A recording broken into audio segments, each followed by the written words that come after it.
Good morning. This is Sharon, and I'm here with Stephen Conkey from Denver Business Coach. Good morning, Stephen. Morning, Sharon. How are you doing? I'm good. Good. I'm eager to hear what our topic is this morning.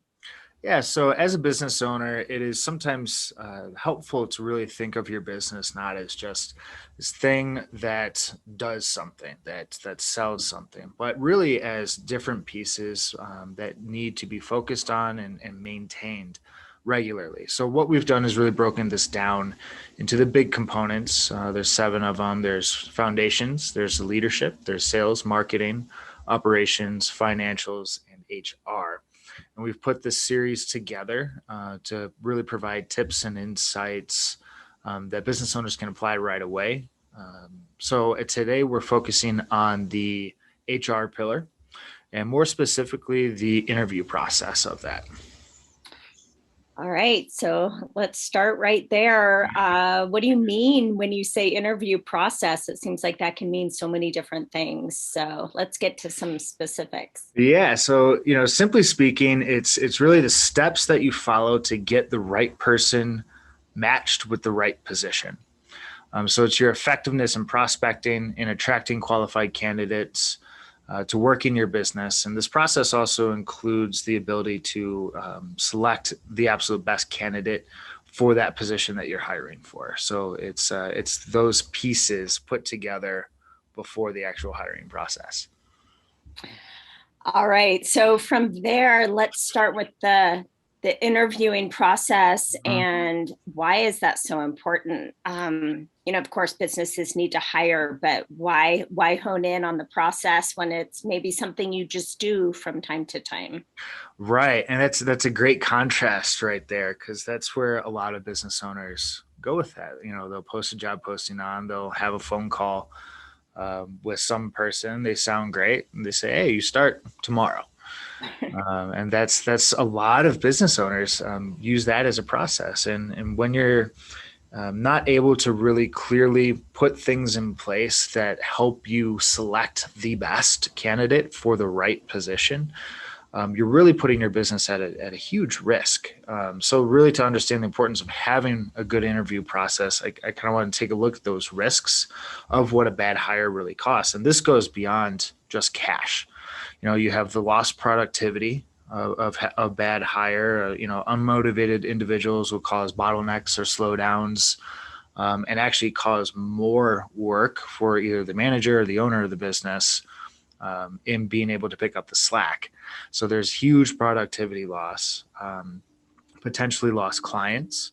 If they're client facing hires of, not doing a good job in the satisfaction realm, damaging the business reputation, both on the customer and an employee acquisition side.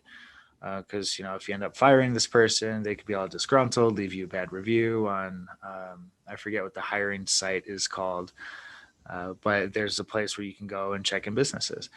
So that is a potential risk, and just the pure cost of time that goes into bringing on a bad hire and then having to let go of them and then finding someone else and then potentially having to let go of them because your hiring process isn't dialed in. So it could be this vicious cycle of just overturning for a single position many, many times. Then you're throwing in the actual dollar value of their salary, training costs, recruitment costs, and other the financial investments that really go into it. So, a bad hire can have really bad repercussions for any business, especially small business. Yeah. Yeah, thank you for really bringing that home. So Putting that in true. perspective. So, how does a business owner make sure that they really have a strong process in place so all of those things you just spoke about hopefully don't happen? Yeah. So it's not until those things happen that a lot of business owners think, "Oh, wow, what's going on? That's not happening here." So, what we'll focus on is doing it right the first time. One of my favorite principles for this is the 51% and 49% principle. And what this means is hire for the 51%, and the 51% is fit. It's more of a culture fit rather than a technical skill fit. That the 49% is a technical skill. So they're very close to each other because they're both very important. But the purpose of putting it as 51 instead of 50-50 is it's just slightly more important in that retention piece and finding the right person. You can train on the technical side of most jobs, but you cannot train on the cultural fit. You can, but it's very, very hard. And most times it doesn't work. So you want to be hiring for that cultural fit. So the precursor to that is understanding what your culture is. The process there is then turns into at least a 2-step process. I usually recommend a 3-step process, but that first interview you're actually going through is for that culture fit. So I usually recommend do a casual setting. Don't sit across from each other in a conference room in a stuffy suit and asking all interview questions because that's what you think you're supposed to do. It's go out and have coffee, go out for lunch, see how they interact with your servers. Who is this person that you're about to hire? So really understanding who they are as a person rather than the technical side and making sure that that's a focus for that first step. Second step, you can talk about the technical piece. Third step, which is the bonus step, is get that second opinion. If you have a team of people, a team of executives, or even just one other person, have them talk with this new person, see if they fit with this person. Make sure that if you're not missing out on anything that someone else can see. Those are probably the best ways that I usually recommend to mitigate against all those risks that go into having a bad hire. And then, you step into the onboarding process and retention strategies and all those other pieces that go along with it.